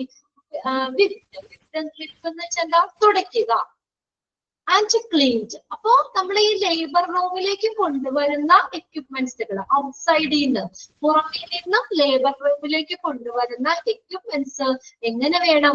തുടച്ച് ക്ലീൻ ആയിരിക്കണം. അതാണ് ഒന്നാമത്തെ കേട്ടോ. General rules for cleaning. ക്ലീനിങ്ങിന്റെ ജനറൽ റൂൾസ് എന്ന് പറഞ്ഞു കഴിഞ്ഞാല് ഫസ്റ്റ് എന്താ? ലേബർ റൂമിൽ നിന്നും ലേബർ റൂമിന്റെ പുറത്തു നിന്നും കൊണ്ടുവരുന്ന എക്യുപ്മെന്റ്സുകള് തുടച്ച് വൃത്തിയായിട്ട് വെക്കണം, വൃത്തിയായിട്ടുള്ളതായിരിക്കണം. ഇത്രയും തുടച്ച് വൃത്തിയുള്ള എക്യുപ്മെന്റ്സ് മാത്രമേ ലേബർ റൂമിന്റെ അകത്തേക്ക് കൊണ്ടുവരാൻ പാടുള്ളൂ. അവിടെ ഇവിടെയും കിടന്ന് അല്ലെങ്കിൽ പ്രോപ്പർ ആയിട്ട് സ്റ്റെറിലൈസ് ചെയ്യാത്ത അങ്ങനെയുള്ള എക്യുപ്മെന്റ്സ് ഒന്നും നമ്മൾ ലേബർ റൂമിലേക്ക് കൊണ്ടുവരാൻ പാടില്ല കേട്ടാ. ഏത് എക്യുപ്മെന്റ് ആണെങ്കിലും പുറമെ നിന്ന് ലേബർ റൂമിലേക്ക് കൊണ്ടുവരുന്നത് തുടച്ച് വൃത്തിയാക്കണം. അങ്ങനെയുള്ള എക്യുപ്മെന്റ്സ് കൊണ്ടുവരാൻ പാടില്ല. Okay, adequate cleaning sequence. കണ്ടോ? മതിയായ ഒരു ശുചീകരണ ക്രമം ഉണ്ടായിരിക്കണം. Cleaning sequence. ആഡിക്വേറ്റ് എന്ന് വെച്ചാൽ എന്താ? മതിയായ. Have A adequate cleaning sequence. എന്താ? ഒരു മതിയായ ഒരു ശുചീകരണ ക്രമം അവിടെ ഉണ്ടായിരിക്കണം. ആ സീക്വൻസ് നമുക്ക് ഓരോ സ്റ്റെപ്പ് ബൈ സ്റ്റെപ്പ് ആയിട്ട് ആ ക്ലീനിങ് ഒക്കെ ചെയ്യണത്, അതിന് മതിയായിട്ടുള്ള ഒരു ക്ലീനിങ് സീക്വൻസ് ഉണ്ടായിരിക്കണം. വെറുതെ ഒരു ക്ലീനിങ് മാത്രമല്ല, ഓരോ സ്റ്റെപ്പ് ബൈ സ്റ്റെപ്പ് ആയിട്ട് തന്നെ ക്ലീനിങ് ഒക്കെ ചെയ്ത് അങ്ങനെ പ്രോപ്പർ ആയിട്ട് വേണം. അതിനൊരു ക്ലീനിങ് സീക്വൻസ് വേണം. അടുത്ത നോക്കിയേ, damage equipment should be repaired or replaced. ഇനി ഡാമേജ് ആയിട്ടുള്ള എന്തെങ്കിലുമൊക്കെ സർജറി ഒക്കെ ചെയ്യുമ്പോൾ വല്ല സിസേഴ്സ് ഒക്കെ ആണെങ്കിലും വല്ല ഒടിഞ്ഞു പോകോ വളഞ്ഞു പോകോ അങ്ങനെയൊക്കെ വരാം അല്ലെ? അപ്പൊ അങ്ങനെയുള്ളത് ഇനി ഉപയോഗിക്കാൻ പറ്റുമോ നമുക്ക്? അതെന്ത് ചെയ്യണം? റിപ്പയർഡ്. അത് റിപ്പയർ ചെയ്യാൻ പറ്റുന്നതാണെങ്കിൽ റിപ്പയർ ചെയ്യണം, അല്ലെങ്കിലോ റീപ്ലേസ് ചെയ്യണം. അത് മാറ്റി അതിന് പകരം വേറെ ഒരെണ്ണം വെക്കണം, റീപ്ലേസ് ചെയ്യണം. Damaged equipment should be repaired. Repair ചെയ്യാൻ പറ്റുന്നത്, നന്നാക്കാൻ പറ്റുന്നതാണെങ്കിൽ നമുക്ക് നന്നാക്കി എടുക്കാം, അല്ലെങ്കിൽ അത് റീപ്ലേസ് ചെയ്യണം. അടുത്ത നോക്കിയേ, item stained with blood or body fluid. അതൊന്ന് കറക്റ്റ് ചെയ്തേ, ടെക്സ്റ്റിൽ ഒന്ന് ശരിയാണോ നോക്കിയേ. ഫ്ലൂയിഡ് ആണ് കേട്ടോ, FLUID, ഫ്ലൂയിഡ്സ്. body fluids. അപ്പോൾ item stained with blood or body fluid should be known instantly. കണ്ടോ? അതായത് ബ്ലഡോ അല്ലെങ്കിൽ എന്തെങ്കിലും ബോഡി ഫ്ലൂയിഡോ നമ്മുടെ എന്തെങ്കിലും ഫ്ലൂയിഡ്സ് എന്തെങ്കിലും ഒക്കെ കലർന്നിട്ടുള്ള അല്ലെങ്കിൽ അങ്ങനെയുള്ള ഇപ്പൊ സർജറി ഒക്കെ ആണെങ്കിലും അല്ലെങ്കിൽ ഡെലിവറി ചെയ്യുമ്പോഴൊക്കെ ബ്ലഡ് ഒക്കെ പറ്റാം. സ്പെല്ലിംഗ് ആണോ? Fluid, FLUIDS, fluids, FLUIDS, fluids, body fluid. ഇപ്പൊ നമ്മുടെ എന്താ പറയാ, യൂറിനോ അല്ലെങ്കിൽ എന്തെങ്കിലും പഴുപ്പൊക്കെ ഇല്ലേ, മസിൽസ് പഴുപ്പുകളൊക്കെ വരാനോ ചിലപ്പോ എന്തെങ്കിലുമൊക്കെ ഇത് ചെയ്യുമ്പോഴോ അങ്ങനെയൊക്കെ ഉള്ളതോ അങ്ങനെ എന്തെങ്കിലും ബോഡി ഫ്ലൂയിഡ്സോ അല്ലെങ്കിൽ ബ്ലഡോ ഒക്കെ കൊണ്ട് ഈ കണ്ടാമിനേറ്റഡ് ആയിട്ടുള്ള സ്റ്റെയിൻഡ് ആയിട്ടുള്ള അത് മലിനപ്പെട്ട ഐറ്റംസ് അങ്ങനെ തന്നെ ഉപയോഗിക്കാൻ പാടില്ല എന്ന് കണ്ടോ. നോട്ട് ഇൻസ്റ്റന്റ്ലി, ഉടനടി ഉപയോഗിക്കരുത്. അപ്പൊ അതെന്ത് ചെയ്യണം? അതൊക്കെ കളഞ്ഞതിന് ശേഷമല്ലേ ഉപയോഗിക്കാൻ പറ്റുള്ളൂ. അതാണ് should be not instantly. Instantly എന്ന് പറഞ്ഞാൽ എന്താ? ഉടനടി. അപ്പൊ ബ്ലഡോ അല്ലെങ്കിൽ ബോഡി ഫ്ലൂയിഡ്സ് ഒക്കെ ഉള്ള ആ ഐറ്റംസ് അങ്ങനെ അതിൽ മലിനമായിട്ടുള്ള ആ എക്യുപ്മെന്റ്സുകൾ അപ്പം തന്നെ ഉടനടി ഉപയോഗിക്കാൻ പാടില്ല. അത് പ്രോപ്പർ ആയിട്ട് ക്ലീൻ ചെയ്തതിന് ശേഷം മാത്രമേ ഉപയോഗിക്കാൻ പാടുള്ളൂ. ക്ലിയർ ആയോ പോയിന്റ്? ഓക്കെ ആണോ? അപ്പൊ തന്നെ അത് ഉപയോഗിക്കരുത്. ആ ബ്ലഡ് ഒക്കെ അതിൽ മാറ്റി കളഞ്ഞതിനൊക്കെ ശേഷം ഉപയോഗിക്കാൻ പറ്റുള്ളൂ. ഇനി നോക്കിയേ, always use approved mopping techniques. കണ്ടോ, ഇത് നോക്കിയേ, നമ്മൾ ഓൾവേസ് യൂസ്, എപ്പോഴും നമ്മൾ എങ്ങനെ ഒരു അപ്രൂവ്ഡ് ആയിട്ടുള്ള മോപ്പിംഗ് ടെക്നിക്. മോപ്പിംഗ് എന്ന് വെച്ചാൽ എന്താ? അടിച്ചു വാരുക അല്ലെ, എപ്പോഴും ക്ലീൻ ആക്കി വെക്കണ്ടേ. ഇടയ്ക്കിടയ്ക്കൊക്കെ നമ്മൾ ആ മോപ്പിംഗ്, അപ്രൂവ്ഡ് ആയിട്ടുള്ള ഒരു മോപ്പിംഗ് ടെക്നിക്ക്, ക്ലീൻ ചെയ്യാനുള്ള ടെക്നിക്കുകൾ ഉപയോഗിക്കുക. ക്ലീൻ ചെയ്യാനുള്ള ടെക്നിക്കുകൾ കേട്ടോ, അപ്രൂവ്ഡ് മോപ്പിംഗ് ടെക്നിക്സ്. ഇപ്പൊ അവർക്കിടെ ഇതൊക്കെയാണെങ്കിലും ക്ലീനിങ് ചെയ്യുന്നതോ അല്ലെങ്കിൽ എക്യുപ്മെന്റ്സ് ക്ലീൻ ചെയ്യുന്നതാണെങ്കിലും അതിനൊക്കെ അതിന് അപ്രൂവ്ഡ് ആയിട്ടുള്ള ക്ലീനിങ് ടെക്നിക്ക് ഉപയോഗിക്കുക. Examine areas for seepage or any other issues and report instantly. Seepage എന്ന് പറഞ്ഞു കഴിഞ്ഞാൽ ചോർച്ച. ഇനി ചില എന്തെങ്കിലും ഏരിയാസിൽ എന്തെങ്കിലും ചോർച്ചയോ അല്ലെങ്കിൽ എന്തെങ്കിലും മറ്റുള്ള പ്രശ്നങ്ങളൊക്കെ ഉണ്ടാകുകയാണെങ്കിൽ ഉടനടി തന്നെ അത് റിപ്പോർട്ട് ചെയ്യണം. എന്നുവെച്ചാൽ അങ്ങനെ ആ ഒരു ഇതാക്കിയിടരുത് അവിടെ. ഉടനടി അതിന്റെ ബന്ധപ്പെട്ട ആളുകളെ അറിയിക്കണം. എന്തെങ്കിലും ഇഷ്യൂസ്, പ്രശ്നങ്ങളോ ഏരിയയിൽ എന്തെങ്കിലും ഇതൊക്കെ ഉണ്ടോ, എന്തെങ്കിലും സംഭവങ്ങളൊക്കെ ഉണ്ടെങ്കിൽ ഉടനടി തന്നെ അറിയിക്കണം. എന്തെങ്കിലും ചീത്തയായിട്ടുള്ള ഇത് ഉണ്ടെങ്കിൽ അല്ലെങ്കിൽ അവിടെ കിടക്കുന്നുണ്ടെങ്കിൽ അല്ലെങ്കിൽ എന്തെങ്കിലും വെള്ളം ടാപ്പ് വെള്ളം ലീക്കായി വെള്ളം ചോർന്ന് എപ്പോഴും ചോരുന്നുണ്ടെങ്കിൽ അല്ലെ, അല്ലെങ്കിൽ അങ്ങനെ എന്തെങ്കിലും ആ ഏരിയയിൽ ഇങ്ങനെ നമുക്ക് എന്തെങ്കിലും പ്രശ്നങ്ങൾ ഉണ്ടാവുകയാണെങ്കിൽ ഉടനടി അത് അവിടെ കിടക്കട്ടെ പിന്നെ ആവട്ടെ അങ്ങനെ വിചാരിക്കാൻ പാടില്ല. എന്താണ്? ഉടനടി അത് റിപ്പോർട്ട് ചെയ്യണം. Examine areas for seepage or any other issues and report instantly. ഉടനടി തന്നെ അത് റിപ്പോർട്ട് ചെയ്യണം. അങ്ങനെ എന്തെങ്കിലും വെള്ളം വല്ല ചോർച്ചയോ അല്ലെങ്കിൽ എന്തെങ്കിലും മറ്റുള്ള പ്രശ്നങ്ങളോ ഉണ്ടാവുകയാണെങ്കിൽ ഉടനടി റിപ്പോർട്ട് ചെയ്യണം. Okay, clean the labor table after every delivery. കണ്ടോ, എന്തെന്നാ പറഞ്ഞിട്ട്, ഓരോ ഡെലിവറിക്ക് ശേഷവും ആ ലേബർ ടേബിള് ക്ലീൻ ചെയ്യണം. ഒരാൾക്കുടെ ഡെലിവറി കഴിഞ്ഞ് പോയി കഴിയുമ്പോൾ തന്നെ അപ്പൊ തന്നെ അത് ക്ലീൻ ചെയ്യണം. നെക്സ്റ്റ് ആള് വരുന്നതിന് മുന്നേ ക്ലീൻ ചെയ്യണം. അങ്ങനെ ഡെലിവറി കഴിയുമ്പോൾ, അല്ലാതെ അപ്പൊ എന്താ പറയാ പിന്നെയല്ല, ഓരോ ഡെലിവറിയും കഴിയുമ്പോൾ തന്നെ ക്ലീൻ ചെയ്യണം. Okay, clean the labour table after every delivery. ഓരോ ഡെലിവറിക്ക് ശേഷവും ലേബർ ടേബിൾ ക്ലീൻ ചെയ്യണം. Standard procedure for disinfection and sterilization required to be followed. കണ്ടോ, ഡിസിൻഫെക്ഷൻ പ്രോപ്പർ ആയിട്ട് നശീകരണം നടത്താൻ, സ്റ്റെറിലൈസേഷൻ നടത്താൻ, അണുവിമുക്തമാക്കാനുള്ള ഓരോ പ്രൊസീജിയറുകള്, സ്റ്റാൻഡേർഡ് പ്രൊസീജിയറുകൾ ഫോളോ ചെയ്യണം. ഓട്ടോക്ലേവ് ആണെങ്കിൽ അങ്ങനെ, സ്റ്റെറിലൈസേഷൻ ആണെങ്കിൽ അങ്ങനെ. നമ്മൾ പഠിച്ചില്ലേ ETO, CSSD ഇതൊക്കെ പഠിച്ചില്ലേ, സ്റ്റെറിലൈസേഷൻ പ്രൊസീജിയർ ഏതൊക്കെയാന്നുള്ളതൊക്കെ. ഗ്യാസ് സ്റ്റെറിലൈസേഷൻ അങ്ങനെ ചെയ്യുന്ന എക്യുപ്മെന്റ്സ് ആണെങ്കിൽ അത്, സ്റ്റീം സ്റ്റെറിലൈസ് ചെയ്ത എക്യുപ്മെന്റ് ആണെങ്കിൽ അങ്ങനെ. എന്തായാലും ആ സ്റ്റാൻഡേർഡ് പ്രൊസീജിയർ സ്റ്റെറിലൈസേഷൻ ചെയ്യാൻ അല്ലെങ്കിൽ ഡിസിൻഫെക്ഷൻ നടത്താനൊക്കെയുള്ള ആ ശരിയായിട്ടുള്ള പ്രൊസീജിയർ ഫോളോ ചെയ്യണം. അപ്പൊ അത്രയാണ് ക്ലീനിങ് ആൻഡ് ഡിസിൻഫെക്റ്റിംഗ് എന്നുള്ളതിന്റെ പോയിന്റ്സ് കേട്ടോ. ഓക്കെ, നിങ്ങളൊന്നോട് വായിച്ചപ്പോ നോക്കാം. വായിച്ചു നോക്കൂ. എളുപ്പമുള്ള പോയിന്റ്സ് അല്ലേ? ഓക്കെ, നോക്കി അടുത്തത്. The labor room and connecting passage should be cleaned at least twice a day. കണ്ടോ, എന്താ, ദിവസത്തില് 2 തവണയെങ്കിലും ലേബർ റൂമും ആ കണക്റ്റിങ് അങ്ങോട്ടേക്കുള്ള പാസേജ് അതും ക്ലീൻ ചെയ്യണം.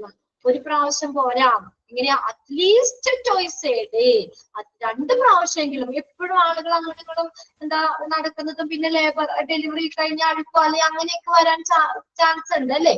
അപ്പൊ അതുകൊണ്ട് തന്നെ എന്താണ് ലേബർ റൂമും അതിനോടുള്ള കണക്ട് ചെയ്തിട്ടുള്ള പാസേജും ദിവസത്തില് 2 തവണയെങ്കിലും ക്ലീൻ ചെയ്യണം. At least twice A day. ഇത് പോയിന്റ്സ് ആയതുകൊണ്ടാട്ടോ പിന്നെ നമുക്കൊന്ന് എന്താ പറയാ അണ്ടർലൈൻ ചെയ്യാനായിട്ട് ഇല്ലാത്തത്. എല്ലാ പോയിന്റ്സ് ആണ്. അതിന് പ്രത്യേകം നമ്മൾ അണ്ടർലൈൻ ചെയ്യേണ്ട പോയിന്റ്സ് അല്ലേ. നിങ്ങളൊന്ന് വായിച്ച് മനസ്സിലാക്കി വെക്കുക കേട്ടോ. അതിനകത്ത് പോയിന്റ്സ് വായിക്കുമ്പോ തന്നെ എന്തെങ്കിലും നിങ്ങൾക്ക് ഇതാണെങ്കിൽ നിങ്ങൾക്ക് അണ്ടർലൈൻ ചെയ്തിട്ടോ കേട്ടോ. പോയിന്റ്സ് 1 by 1 കുഞ്ഞതായത് കൊണ്ടാട്ടോ അണ്ടർലൈൻ ചെയ്ത് തരാത്തത്. ഓക്കെ, അടുത്ത് നോക്കിയേ. The labor room at connecting passage should be cleaned at least twice a day. എന്താ പറഞ്ഞേക്കുന്നേ? ദിവസത്തില് 2 ദിവസമെങ്കിലും ക്ലീൻ ചെയ്യണം. ഒന്ന് അണ്ടർലൈൻ ചെയ്തോ കേട്ടോ.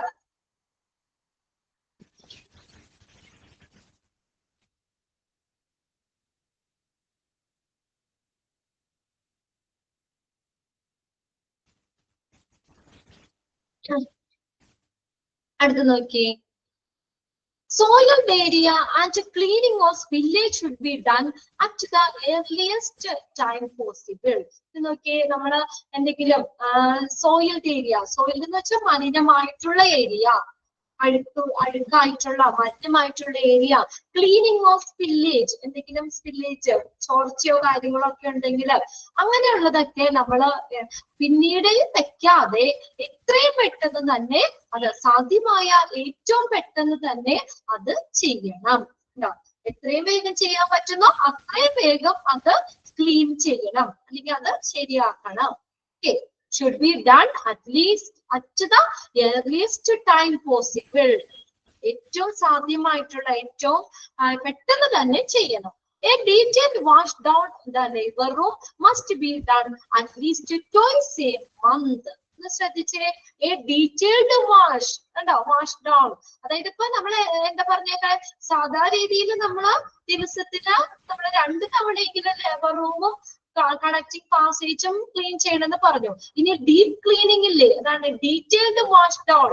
എല്ലാവരും നമ്മള് ഡീറ്റെയിൽഡ് ആയിട്ടുള്ള ക്ലീനിങ് എങ്ങനെയാ, must be done at least twice a month. ദിവസത്തിന് 2 പ്രാവശ്യമെങ്കിലും അങ്ങനെ ഡീറ്റെയിൽഡ് ആയിട്ടുള്ള വാഷ് അല്ലെ ക്ലീനിങ് ചെയ്യണം. ക്ലിയർ ആയോ? അതൊന്ന് അണ്ടർലൈൻ ചെയ്തോ കേട്ടോ. At least twice a month. ദിവസത്തില് 2 പ്രാവശ്യമെങ്കിലും നമ്മൾ ഡീറ്റെയിൽഡ് ക്ലീനിങ് ചെയ്യണം. ഇനി അടുത്ത നോക്കിയേ, infection control and waste management. Infection control and waste management. Infection control refers to the policies and procedure used to reduce the risk caused owing to infectious spread, especially in healthcare facilities. എന്താണ് infection control എന്ന് പറയുന്നത്? Is referred to the policy and procedure. അവിടുത്തെ നയങ്ങളും നടപടിക്രമങ്ങളും ആണ്. എവിടെ, എന്തിന്? Labour റൂമിലെ കാര്യമാണ് പറയുന്നത്. യൂസ്ഡ് ടു റെഡ്യൂസ്, ഇതിനു വേണ്ടി ഉപയോഗിക്കുന്നതാണ് റെഡ്യൂസ് ദ റിസ്ക്. എന്തിന്റെ അപകട സാധ്യത കുറയ്ക്കാനാണ്? Owing to infectious spread, especially health care facility. ഒരു ഹെൽത്ത് കെയർ ഫെസിലിറ്റീസ് അല്ലെങ്കിൽ ഹോസ്പിറ്റലില് ഇൻഫെക്ഷൻ സ്പ്രെഡ് ചെയ്യുന്നത് മൂലമുണ്ടാകുന്ന അപകടം അല്ലെ, അപകട സാധ്യത കുറയ്ക്കുന്നതിന് വേണ്ടിയിട്ടാണ് ഇൻഫെക്ഷൻ കൺട്രോൾ പോളിസികള് പ്രൊസീജിയറുകള് എല്ലാം ഉപയോഗിക്കുന്നത്. ഒന്ന് അണ്ടർലൈൻ ചെയ്തോ കേട്ടോ sentence. Infection control refers to the policy and procedure. ഇതിനു വേണ്ടി ഉപയോഗിക്കുന്നതാണ് used to reduce the risk. ആ അപകട സാധ്യത കുറയ്ക്കാൻ. എന്തിന്റെയാ? owing to infectious spread. Infection spread ചെയ്യുന്നത് മൂലമുണ്ടാകുന്ന അപകട സാധ്യത കുറയ്ക്കുന്നതിന് വേണ്ടിയിട്ടാണ് ഈ ഇൻഫെക്ഷൻ കൺട്രോൾ പോളിസികളും പ്രൊസീജിയറുകളും ഉപയോഗിക്കുന്നത്. Especially in healthcare facilities, പ്രത്യേകിച്ച് ഹെൽത്ത് കെയർ ഫെസിലിറ്റീസില് അല്ലെ, അല്ലെങ്കിൽ ഹോസ്പിറ്റലുകളില് special attention and the standard practice should be followed for cleaning the labor room. കേട്ടോ. പ്രത്യേകം ലേബർ റൂം ക്ലീൻ ചെയ്യുമ്പോഴൊക്കെ പ്രത്യേകം എന്ത് കൊടുക്കണം, ശ്രദ്ധ കൊടുക്കണം, special attention and standard practice should be follow ചെയ്യണം. Cleaning the labour room clean ചെയ്യുമ്പോൾ നമ്മൾ പ്രത്യേകം ശ്രദ്ധയൊക്കെ കൊടുക്കണം. പിന്നെ നോക്കിയാൽ poor infection control practice in labour and delivery rooms the patients, infants as well as the healthcare staff at risk. ഇനി proper ആയിട്ട് ഇൻഫെക്ഷൻ കൺട്രോൾ ചെയ്തില്ലെങ്കിലോ, അല്ലെങ്കിൽ ഇൻഫെക്ഷൻ കൺട്രോളിന്റെ അതിന്റെ പൂർ ആയിട്ടുള്ള പൂർ ഇൻഫെക്ഷൻ കൺട്രോൾ, പ്രോപ്പർ ആയിട്ട് ഇൻഫെക്ഷൻ കൺട്രോൾ ചെയ്തില്ലെങ്കിൽ എന്ത് പറ്റും? ലേബർ അല്ലെങ്കിൽ ഡെലിവറി റൂമില് പേഷ്യൻസിനും ഇൻഫന്റ്, അവിടെ കുഞ്ഞ് ജനിക്കുന്ന കുട്ടിക്കും അതുപോലെ തന്നെ ഹെൽത്ത് കെയർ സ്റ്റാഫിനും അപകടം വരാം, അല്ലെ, ഇൻഫെക്ഷൻ വരാം. ഒന്ന് അണ്ടർലൈൻ ചെയ്തിട്ടെ. Poor infection control practice in labour and delivery room ലേക്സ് എന്തിന് കാരണമാകുന്നു? പേഷ്യൻസിനും ഇൻഫന്റ്സിനും ഹെൽത്ത് കെയർ സ്റ്റാഫിനും അപകടം സാധ്യത, അല്ലെ, അല്ലെങ്കിൽ അപകടം വരാനായിട്ട് സാധ്യമാകുന്നു. ഇനി കുറച്ച് കാര്യങ്ങളും കൂടി അവിടെ പോയിന്റ് ഔട്ട് ചെയ്ത് പറഞ്ഞിട്ടുണ്ട് കേട്ടോ. നോക്കിയേ, staff collecting waste should wear utility gloves and closed shoes. Okay, staff collecting waste, അതായത് വേസ്റ്റ് കളക്ട് ചെയ്യുന്ന സ്റ്റാഫ് ഇല്ലേ, വേസ്റ്റ് കൊണ്ടുപോകുന്ന സ്റ്റാഫ്, ഇപ്പൊ ലേബർ റൂമിലൊക്കെ ആണെങ്കിലും ഒത്തിരി വേസ്റ്റുകളൊക്കെ വന്നില്ലേ, ആ വേസ്റ്റുകളൊക്കെ കളക്ട് ചെയ്യുന്ന, ശേഖരിക്കുന്ന, വേസ്റ്റുകള് കളക്ട് ചെയ്യുന്ന ആ സ്റ്റാഫ് എന്ത് ചെയ്യണം? Should wear utility gloves and closed shoes. അവര് നേരെ കൈകൊണ്ട് എടുക്കാൻ പറ്റുമോ വേസ്റ്റുകളൊക്കെ? അവര് എന്ത് ചെയ്യണം? ഗ്ലൗസ് ഉപയോഗിക്കണം. അതുപോലെ തന്നെ കവർ ചെയ്ത ഷൂസ് ഇല്ലേ, മുട്ടിന്റെ അവിടെയൊക്കെ വരെ കവർ ചെയ്തിട്ടുള്ള ഷൂസ് ഇല്ലേ, ക്ലോസ്ഡ് ഷൂസ്, അതൊക്കെ ഉപയോഗിച്ചിട്ട് വേണം വേസ്റ്റ് എടുക്കാൻ. നിങ്ങൾ കണ്ടിട്ടില്ലേ വേസ്റ്റ് എടുക്കുന്നവര് നേരെ കൈ കൊണ്ടൊക്കെ വേസ്റ്റ് എടുത്തു കഴിഞ്ഞാൽ അവർക്ക് ഇൻഫെക്ഷൻ വരൂല്ലേ? അപ്പൊ അതുകൊണ്ട് അവരെന്ത് ചെയ്യണം? ഗ്ലൗസ് ധരിക്കണം, കവേർഡ് ആയിട്ടുള്ള ഷൂസും ധരിക്കണം. അങ്ങനത്തെ ആ വേസ്റ്റ് എടുക്കാൻ പാടുള്ളൂ. Waste to be gathered in leak proof containers. അടുത്തൊരു പോയിന്റ് നോക്കിയേ, വേസ്റ്റ് എങ്ങനെ ശേഖരിക്കണം? ഗ്യാതേർഡ് എന്ന് പറഞ്ഞാൽ ശേഖരിക്കുക. ലീക്ക് പ്രൂഫ് കണ്ടെയ്നേഴ്സ്, ആ നമ്മൾ എടുക്കുന്ന പാത്രം എല്ലാം ചോർച്ചയുണ്ടെങ്കിൽ വേസ്റ്റ് ഒക്കെ താഴെ പോകൂലേ, അല്ലെ? ലീക്ക് പ്രൂഫ് കണ്ടെയ്നേഴ്സ്, ലീക്കും ഒന്നുമില്ലാത്ത കണ്ടെയ്നേഴ്സിൽ വേണം ഈ വേസ്റ്റ് ഗ്യാദർ ചെയ്യാൻ, ശേഖരിക്കാൻ. മനസ്സിലാവുന്നില്ലേ പോയിന്റ്സ്? വേസ്റ്റ് എങ്ങനെ നമ്മൾ ശേഖരിക്കണം? ലീക്ക് ഒന്നും ഇല്ലാത്ത, നമ്മൾ ലീക്ക് ഉള്ളതിൽ എടുത്തു കഴിഞ്ഞാൽ ലീക്കായിട്ട് താഴെയൊക്കെ വേസ്റ്റ് തൂളി പോകാം, ആ പോണ വഴിക്ക് മുഴുവനും വേസ്റ്റ് താഴെ വീണ് പോകാം. ലീക്ക് പ്രൂഫ് ആയിട്ടുള്ള കണ്ടെയ്നേഴ്സിൽ വേസ്റ്റ് ഗ്യാദർ ചെയ്യണം, ശേഖരിക്കണം. Waste should be clear for disposal when 3 to 4 full. അതായത് ഒരു വേസ്റ്റ് നമ്മൾ ക്ലിയർ ചെയ്യേണ്ടത് എങ്ങനെയാ? ഡിസ്പോസലിനായിട്ട്, അത് നിർമ്മാർജ്ജനം ചെയ്യാനായിട്ട് വേസ്റ്റ് 3/4 full, അതായത് ഒരു 3/4 ഭാഗത്തോളം നമ്മൾ നിറയൂല്ലേ അപ്പത്തേക്ക്, അതായത് ഫുള്ള് നിറഞ്ഞ് കവിഞ്ഞു പോകാൻ ഇരിക്കരുത്. അത് ക്ലിയർ ചെയ്യാനായിട്ട് ഒരു 3/4 ഭാഗത്തോളം നമ്മളത് നിറയുമ്പോഴത്തേക്കും വേസ്റ്റ് എന്ത് ചെയ്യണം? ക്ലിയർ ചെയ്യണം. അല്ലെങ്കിൽ നിറഞ്ഞിരുന്നെങ്കിൽ ബക്കറ്റ് എന്തെങ്കിലും വേസ്റ്റ് പുറത്തേക്കൊക്കെ പോകില്ലേ നമ്മൾ എടുത്തോണ്ട് പോകുമ്പോഴൊക്കെ, അല്ലെ? ഇപ്പൊ ബക്കറ്റിൽ വെള്ളം ഫുള്ള് നിറഞ്ഞിരുന്ന നമ്മൾ എടുത്തോണ്ട് പോകുമ്പോൾ വെള്ളം താഴെ പോകില്ലേ? ഒരു 3/4 ഭാഗമൊക്കെ ആകുമ്പോഴത്തേക്കും വേസ്റ്റ് ഡിസ്പോസലിന് വേണ്ടിയിട്ട് ക്ലിയർ ചെയ്യാം. വേസ്റ്റ്, അടുത്ത പോയിന്റ് എന്താ? Waste should B separated into infectious and non infectious waste. കേട്ടോ, ഇനി നമ്മൾ എടുക്കുന്ന വേസ്റ്റുകളില്ലേ അതിന് തരംതിരിക്കണം, സെപ്പറേറ്റ് ചെയ്യണം. ഇൻഫെഷ്യസ് വേസ്റ്റുകള്, നോൺ ഇൻഫെഷ്യസ് വേസ്റ്റ്, നമുക്ക് ഇൻഫെക്ഷൻ ഉണ്ടാക്കാൻ സാധ്യതയുള്ള വേസ്റ്റുകള്, അല്ലെങ്കിൽ നോൺ ഇൻഫെഷ്യസ് വേസ്റ്റുകള്, അങ്ങനെ വേസ്റ്റുകളെ സെപ്പറേറ്റ് ചെയ്യണം. അപ്പൊ അതിനനുസരിച്ച് നമുക്ക് ഡിസ്പോസ് ചെയ്യാലോ. അതുകൊണ്ട് നമ്മൾ തരംതിരിക്കണം. നമ്മുടെ വീട്ടില് വേസ്റ്റ് എടുക്കാൻ വരുന്നവർ ഇതുപോലെ തരംതിരിക്കൂലേ, ഓരോരോ ഐറ്റംസ് തരംതിരിക്കൂലേ, അല്ലെ? അതെന്തിനാ അങ്ങനെ തരംതിരിക്കാതെ? ഡിസ്പോസ് ചെയ്യാൻ എളുപ്പമാണല്ലേ? എല്ലാം കൂടി ഒരുമിച്ച് കൊണ്ടുപോയി കഴിഞ്ഞാൽ ചിലപ്പോൾ നമുക്കത് ഡിസ്പോസ് ചെയ്യാൻ ബുദ്ധിമുട്ടാണ്. അതിനാണ് ഡിസ്പോസ് ചെയ്യാനുള്ള എളുപ്പത്തിനൊക്കെ വേണ്ടിയിട്ട് നമ്മൾ ഇൻഫെഷ്യസ് വേസ്റ്റുകൾ പ്രത്യേകം, അല്ലെങ്കിൽ നോൺ ഇൻഫെഷ്യസ് വേസ്റ്റുകൾ അത് സെപ്പറേറ്റ് ചെയ്യണം. Disinfectant with the bleaching mixer followed by washing and autoclaver. Disinfectant with bleaching mixture. കണ്ടോ, ഇനി ചില കുറച്ച് ഇങ്ങനെ ആഴത്തിലുള്ള ഇതൊക്കെ ഉണ്ടെങ്കിലേ മല്ല കാരണം ഇതൊക്കെ ഉണ്ടെങ്കിൽ അതിന് ബ്ലീച്ചിങ് മിക്സ്ചറിൽ നമ്മളും ഇടാറില്ലേ, ബ്ലീച്ചിൽ ഇടാറില്ലേ, കുറച്ച് കറിയോ അല്ലെങ്കിൽ അങ്ങനെ എന്തെങ്കിലും പെട്ടെന്ന് കഴിക്കാൻ പോകില്ലാത്തതൊക്കെ ഉണ്ടെങ്കിൽ അപ്പൊ കുറച്ചും കൂടി നമ്മൾ എന്താ പറയാ ക്ലിയർ ആക്കാൻ വേണ്ടി നമ്മളൊക്കെ ബ്ലീച്ചിൽ ഇടൂലേ. അപ്പൊ അങ്ങനെ disinfectant with bleaching mixture powder by washing and autoclave. അപ്പൊ നമുക്ക് അങ്ങനെ വാഷ് ചെയ്യണം.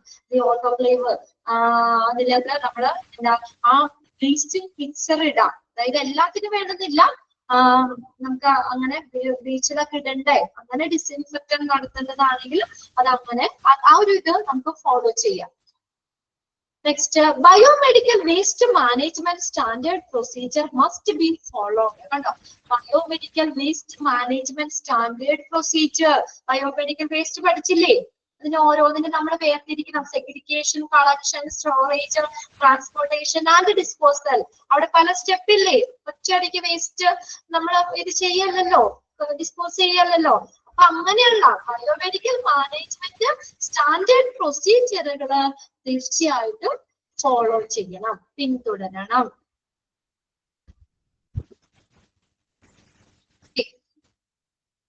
അത്രയും കാര്യങ്ങളൊക്കെയാണ് നമ്മൾ ഇൻഫെക്ഷൻ കൺട്രോൾ അല്ലെങ്കിൽ വേസ്റ്റ് മാനേജ്മെന്റിൽ നമ്മൾ ശ്രദ്ധിക്കേണ്ടത്. പോയിന്റ്സുകളൊന്ന് നോട്ട് ചെയ്ത് വെക്കണം കേട്ടോ. എല്ലാം കുഞ്ഞു കുഞ്ഞു പോയിന്റ്സ് ആണ്, നിങ്ങൾക്ക് ഒന്നോ രണ്ടോ പ്രാവശ്യം വായിച്ചു കഴിഞ്ഞാൽ ഓർത്ത് എഴുതാൻ പറ്റും. അടുത്ത് നോക്കിയേ, ന്യൂ ബോൺസ് കെയർ. ഓർത്ത് എഴുതാന്നത് ബൈ ഹാർട്ട് അല്ല, നമുക്ക് ആൻസർ ഉണ്ടല്ലോ. ആൻസറിൽ നിങ്ങൾക്ക് അത് കറക്റ്റ് കണ്ടുപിടിക്കാൻ പറ്റൂലേ, കണ്ടുപിടിക്കാൻ പറ്റില്ല. ഇപ്പൊ ഇൻഫെക്ഷൻ കൺട്രോൾ ആൻഡ് വേസ്റ്റ് മാനേജ്മെന്റുമായിട്ട് ബന്ധപ്പെട്ട് വരുന്ന അല്ലെങ്കിൽ അതിന്റെ കീഴിൽ വരുന്ന പോയിന്റ്സ് ഏതാന്ന് വെച്ചാൽ ഈ പോയിന്റ്സ് തന്നു കഴിഞ്ഞാൽ തീർച്ചയായിട്ടും നമുക്ക് മനസ്സിലാക്കാലോ വേസ്റ്റ് മാനേജ് ചെയ്യുന്ന കാര്യങ്ങളൊക്കെ അല്ലേ വരുന്നത്. ഇൻഫെക്ഷൻ കൺട്രോൾ ചെയ്യാൻ വേസ്റ്റ് മാനേജ്മെന്റിന് അതിന്റെ കീഴിൽ വരുന്ന പോയിന്റ്സ് ആണോ അല്ലയോ എന്നൊക്കെ മനസ്സിലാക്കുക കേട്ടോ. ഇനി അടുത്ത് നോക്കിയേ, ന്യൂ ബോൺ കെയർ. ഇനി ഉണ്ടാവുന്ന കുട്ടികളെ പ്രത്യേകം ശ്രദ്ധിക്കണ്ടേ അല്ലേ, ശ്രദ്ധിക്കണ്ടേ. കുഞ്ഞിക്കുട്ടികള് ജനിച്ച ഉടനെ നമ്മൾ ഓരോന്നും അവരുടെ ഓരോ ഇതും നമ്മൾ അവരെ പ്രോപ്പറായിട്ട് നമ്മൾ ബ്ലഡ് ഒക്കെ ഉണ്ടാവുമല്ലേ, ഡെലിവറി കഴിഞ്ഞ് കുട്ടീനെ എടുക്കുമ്പോൾ പൊക്കിൾക്കൊടിയൊക്കെ മുറിച്ച് മാറ്റി അതൊക്കെ പ്രോപ്പറായിട്ട് ഇതൊക്കെ തന്നെ നമ്മൾ അവരെ നോക്കണം അല്ലേ, പ്രോപ്പറായിട്ട് വാഷ് ചെയ്തിട്ട്. പിന്നെ എന്തെങ്കിലും ബ്രീത്തിങ്ങിന് പ്രശ്നം ഉണ്ടെങ്കിൽ അപ്പൊ തന്നെ അതിൻ്റെതായ കാര്യങ്ങളോ അങ്ങനെയൊക്കെ എല്ലാം കൊടുക്കണം. ഹാർട്ട് റേറ്റ് അപ്പൊ തന്നെ നോക്കണം, എല്ലാ ടെസ്റ്റും കാര്യങ്ങളൊക്കെ ശ്രദ്ധിക്കണം. Okay, new born care. Necessary care at the birth of a newborn is compulsory for all labor rooms and obstetrics operation theaters of the delivery point. നമ്മൾ അതായത് ആ ലേബർ റൂമില് ചികിത്സ ഓപ്പറേഷൻ തിയേറ്ററിൽ ഇവിടെയൊക്കെ ആ ഡെലിവറി പോയിന്റ് അവിടേക്ക് ഉണ്ടാവുന്ന കുട്ടികള് അവിടെ ജനിക്കുന്ന കുട്ടികളുടെ കെയർ എന്ന് പറഞ്ഞത് കമ്പൽസറി ആണ്, നിർബന്ധമാണ് അല്ലെ. അവര് ജനിച്ച ഉടനെ തന്നെ അവർക്ക് ഓരോന്നും ചെക്ക് ചെയ്യേണ്ടത് വളരെയധികം നിർബന്ധമാണ്. വെൽ ക്വാളിഫൈഡ്, അവിടെ ആരൊക്കെ വേണം ചെയ്തേ, ആരൊക്കെ വേണം? Well qualified paediatrician. ആരാ പീഡിയാട്രിഷ്യൻ? ആരാ പീഡിയാട്രിഷ്യൻ? ആരാണ്? നല്ല ക്വാളിഫൈഡ് ആയിട്ടുള്ള പീഡിയാട്രിഷ്യൻ വേണം. ആരാണ്? ശിശുരോഗ വിദഗ്ധനല്ലേ കുട്ടികളെ നോക്കണത്. കുഞ്ഞു കുട്ടികളെ ആരാ നോക്കുന്നത്? പീഡിയാട്രിഷ്യനല്ലേ കാണിക്കുന്നത് നമ്മള്. Paediatrician, staff nurse and support staff അല്ലേ. അതിന് സ്റ്റാഫ് നേഴ്സ് വേണം, സപ്പോർട്ട് ചെയ്യാനുള്ള സപ്പോർട്ട് സ്റ്റാഫും വേണം. അതൊന്ന് നോട്ട് ചെയ്തോട്ടെ. അപ്പൊ ലേബർ റൂമിലൊക്കെ ആരൊക്കെ വേണം? പീഡിയാട്രിഷ്യൻ വേണം, സ്റ്റാഫ് നേഴ്സ് വേണം, സപ്പോർട്ട് സ്റ്റാഫും വേണം. The service given at newborn care facilities consist of. ഇത് നോക്കിയേ, നമ്മൾ എന്തൊക്കെയാണ് അതൊന്ന് അണ്ടർലൈൻ ചെയ്തിട്ടോട്ടെ question. The service given at a newborn care facility. എന്തൊക്കെയാ നമ്മൾ നോക്കണ്ടേ? എന്തൊക്കെ സർവീസ് ആണ് നമ്മൾ കൊടുക്കണ്ടേ? കെയർ അറ്റ് ബർത്ത്, ജനിച്ച ഉടനെ തന്നെ ബർത്ത് ആ ജനിക്കുന്ന സമയത്ത് തന്നെ നമ്മൾ ശ്രദ്ധിക്കണം. Basic care and stabilization of sick newborn. കണ്ടോ, ബേസിക് ഇപ്പൊ ഉണ്ടായി അപ്പൊ തന്നെ നമ്മൾ കൊടുക്കേണ്ട അടിസ്ഥാന ഒരു പരിചരണം, കെയർ, ആൻഡ് സ്റ്റെബിലൈസേഷൻ ഓഫ് സിക്ക് ന്യൂ ബോൺ അല്ലെ. അതായത് നമുക്കിപ്പോ എന്തെങ്കിലും സിക്കായിട്ട് ഇപ്പൊ നമ്മുടെ പ്രായം മാസം തികയാതെ ജനിക്കുന്ന കുട്ടികള് എന്തെങ്കിലും ബുദ്ധിമുട്ടുള്ള സിക്കായിട്ടുള്ള രോഗബാധിതരായിട്ടുള്ള ആ കുട്ടികള് അവരുടെ നമ്മൾ അത് സ്ഥിരീകരിക്കണമെന്ന്. എന്താണ് അത് എന്തെങ്കിലും ബുദ്ധിമുട്ട് കാണുകയാണെങ്കിൽ അപ്പൊ തന്നെ ചെക്ക് ചെയ്ത് എന്താണെന്നുള്ളത് അത് സ്ഥിരീകരിക്കണം. അത് വേണം. അവരുടെ ബേസിക് കെയർ അടിസ്ഥാന പരിചരണവും കൊടുക്കണം അവർക്ക്. റെസിസിറ്റേഷൻ പുനരുജ്ജീവനം, അതായത് അവർക്ക് വേണ്ട കാര്യങ്ങൾ കൊടുക്കുക. Displaying of vitals. വൈറ്റൽസ് എന്ന് പറഞ്ഞാൽ എന്താ? വൈറ്റൽസ് എന്താ? നമ്മൾ ബേസിക് ആയിട്ട് മോണിറ്റർ ചെയ്യുന്നില്ലേ?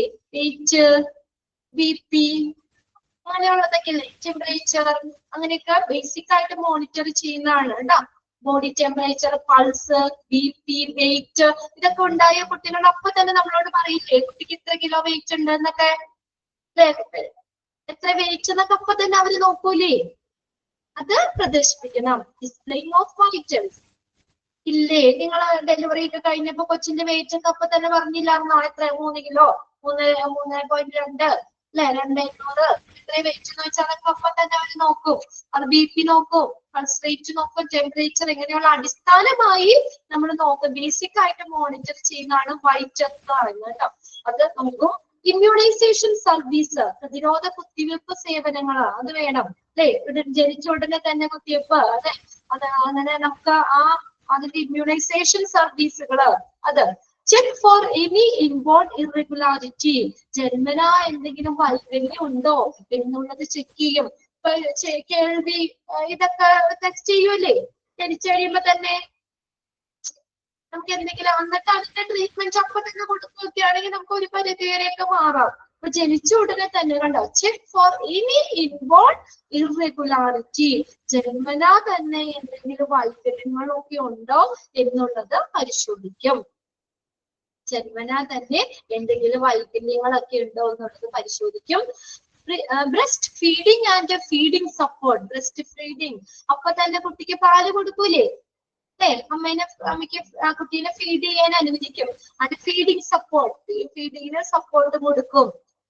Look into high risk new born, ഉയർന്ന അപകട സാധ്യതയുള്ള അത് കുറച്ച് റിസ്കി ആയിട്ടുള്ള അങ്ങനെയുള്ള കുട്ടികളെ നോക്കും അല്ലെ. ചിലർക്ക് ചിലപ്പോ മാസം തികയാതെ 7-ാം മാസത്തിലൊക്കെ ഉള്ള കുട്ടികളാണ്. അപ്പൊ അവർക്ക് ചിലപ്പോ സാധാരണ മറ്റുള്ള മാസം തികഞ്ഞ് പ്രസവിക്കുന്ന കുട്ടികളുടെ അത്രയ്ക്കുള്ള ഇത് ഉണ്ടാവില്ല അല്ലെ. ചിലപ്പോ ബ്രീത്തിങ് ഒക്കെ എടുക്കാൻ, ശ്വാസം എടുക്കാനൊക്കെ അങ്ങനെ എന്തെങ്കിലുമൊക്കെ ബുദ്ധിമുട്ടോ അല്ലെങ്കിൽ അങ്ങനെയൊക്കെ വരാം. അപ്പൊ അങ്ങനെയുള്ളെങ്കിൽ അപ്പൊ തന്നെ ചില കുട്ടികൾ ഉണ്ടായി തന്നെ കഴിഞ്ഞാൽ എന്തെങ്കിലും മഞ്ഞപ്പ് അല്ലെങ്കിൽ അങ്ങനെ എന്തെങ്കിലും ബുദ്ധിമുട്ടുണ്ടെങ്കിൽ അപ്പൊ അങ്ങനെയുള്ള കുട്ടികളെ, ഹൈ റിസ്ക് ഉള്ള ഉയർന്ന അപകട സാധ്യതയുള്ള കുട്ടികളെ പ്രത്യേകം എന്ത് ചെയ്യുന്നു, അങ്ങനെ അവര് നോക്കും. പിന്നെ അടുത്ത റെഫറൻസ് സർവീസ് എക്സെട്ര. പിന്നെ എന്തെങ്കിലും റെഫറൻസ് സർവീസ്, റെഫറൻസ് സേവനങ്ങൾ എന്തെങ്കിലും ഉണ്ടെങ്കിൽ അത് നോക്കും. അടുത്ത നോക്കിയേ, ചെറിയൊരു കൂടി നോക്കാം. ഇത്രയും കൂടി കഴിഞ്ഞ് കഴിഞ്ഞാൽ പിന്നെ നമുക്ക് ഒരു ക്ലാസ് കൂടി വേണ്ടി വരുള്ളൂ. ഇനി ജസ്റ്റ് ഒരു പേജേ ഉള്ളൂ, 1.5 പേജോളേ ഉള്ളൂ. ഓക്കെ, ഇത്രേ ഉള്ളൂ നമുക്ക്. അപ്പൊ അതുകൂടി കഴിഞ്ഞാൽ നിങ്ങളുടെ ചാപ്റ്റേഴ്സ് കഴിഞ്ഞു കേട്ടോ. ഫസ്റ്റും സെക്കൻഡും മൊഡ്യൂളിന്റെ എല്ലാ ചാപ്റ്ററും കഴിഞ്ഞു. അപ്പോ അതിനുശേഷം അപ്പൊ അടുത്ത ക്ലാസ്സിൽ നിങ്ങൾക്ക് എക്സാമിന്റെ ഡേറ്റ് ഒന്നും പറഞ്ഞിട്ടില്ല, ഇവിടെ നിന്ന് അറിയിക്കൂ കേട്ടോ. ക്ലാസ് എങ്ങനെയാണ്. ഇനിയിപ്പോ നമുക്ക് നെക്സ്റ്റ് ട്യൂസ്ഡേ ഉണ്ട് ക്ലാസ്. മൺഡേ ഇല്ലല്ലോ, ട്യൂസ്ഡേ വരുമ്പോൾ ഈ ചാപ്റ്റർ തീർക്കാം. ഞാൻ പ്രീവിയസ് ക്വസ്റ്റ്യൻ പേപ്പർ ഏതെങ്കിലും കൊണ്ടുവരാം. അപ്പൊ ജസ്റ്റ് നമുക്ക് എല്ലാ ചാപ്റ്ററും ഒന്ന് കവർ ചെയ്ത് നമുക്ക് ക്ലാസ് കഴിഞ്ഞതിന് ശേഷം സമയം കിട്ടുവാണെങ്കിൽ, സമയം കിട്ടും, നമുക്ക് അധികം ഇല്ലല്ലോ, 1.5 പേജോളം ഉള്ളൂ. എന്നിട്ട് നമുക്ക് ക്വസ്റ്റ്യൻ പേപ്പർ ഒന്ന് റിവൈസ് ചെയ്യിക്കാം കേട്ടോ. അപ്പൊ നിങ്ങൾക്ക് എല്ലാ ചാപ്റ്ററും ഒന്ന് കവർ ചെയ്ത് പോകാൻ പറ്റും. പിന്നെ എക്സാമിന്റെ ഒരു മോഡൽ നമുക്കൊന്ന് ചെയ്ത് നോക്കാം. സമയത്തിനനുസരിച്ച് നിങ്ങൾക്ക് ചെയ്തു തരാം കേട്ടോ. ഓക്കെ, അപ്പൊ ഈ ഒരു 5 പോയിന്റ് കൂടി സമയമുണ്ടോ നമുക്ക് അടുത്ത ക്ലാസ്സിൽ? 1-2 പോയിന്റ് പറയാമോ? ഓക്കെ, 1-2 പോയിന്റ് പറയട്ടെ, എളുപ്പമുള്ളതല്ലേ? നമുക്ക് അതിനനുസരിച്ച് അപ്പൊ അത്രയും സമയം കിട്ടുവാണെങ്കിൽ കുറച്ചും കൂടി ക്വസ്റ്റ്യൻസ് ഞാൻ പ്രീവിയസ് ക്വസ്റ്റ്യൻ പേപ്പർ എടുത്ത് വെച്ചിട്ടുണ്ട്. അപ്പൊ നമുക്ക് സമയത്തിന് അനുസരിച്ച് ഞാൻ കുറച്ച് നിങ്ങളെ കൊണ്ട് തന്നെ പറയിപ്പിക്കാം, ചെയ്യിക്കാം. എല്ലാ ചാപ്റ്ററും ഓൾമോസ്റ്റ് എല്ലാവരും നമുക്കൊന്ന് കവർ ചെയ്ത് പോകാം. ചാപ്റ്റർ 2 ഏതാ? ഏതാണ് ചാപ്റ്റർ 2? ഏതാ പേര്? സെക്കൻഡ് മൊഡ്യൂളിലാണോ പറയുന്നേ? നേഴ്സിംഗ് അഡ്മിനിസ്ട്രേഷൻ അല്ലേ? അത് എടുക്കും കേട്ടോ. വാഗ്ദ മിസ് അതെടുക്കും. ഇനിയിപ്പോ ഒരു ചാപ്റ്റർ കൂടിയേ ഉള്ളൂ. ഇനിയിപ്പോ മിസ്സിന്റെ 2-3 ക്ലാസ് ഇന്നുണ്ടല്ലോ. ഇന്ന് ചിലപ്പോ അത് തുടങ്ങുമായിരിക്കും. ഒരു ചാപ്റ്റർ കൂടി നമ്മുടെ എല്ലാവരും ട്രെയിനിങ് അടുത്ത ക്ലാസ് ഒന്നുകൂടി നമുക്ക് എല്ലാവരും ഒന്ന് നോക്കാം കേട്ടോ. ഏതൊക്കെയാന്ന് ഞാൻ ഒന്നുകൂടെ പറയാം. എന്നിട്ട് നമുക്ക് എല്ലാ ചാപ്റ്റർ വൈസും സമയം കിട്ടുന്നതിന്റെ അനുസരിച്ച് നമുക്ക് ക്വസ്റ്റ്യൻ പേപ്പർ ഏതെങ്കിലും ഒക്കെ എടുത്തൊന്ന് നോക്കാം. ഫസ്റ്റ് സെക്കൻഡ് മൊഡ്യൂൾ 1ന്റെയും മൊഡ്യൂൾ 2ന്റെയും നമുക്കൊന്ന് ക്വസ്റ്റ്യൻ പേപ്പർ ഏതെങ്കിലും ഒന്ന് നോക്കാം കേട്ടോ. സമയത്തിനനുസരിച്ച് ചെയ്ത് നിങ്ങൾക്കും ഒന്ന് ഒരു ഇതോ. ചാപ്റ്റർ 7 ആണോ? ചാപ്റ്റർ 7 ഏതാ മോളെ? എന്തായാലും ആ ഓർഡർ ഇല്ല കയ്യിൽ. 7 ഏതായിരുന്നു?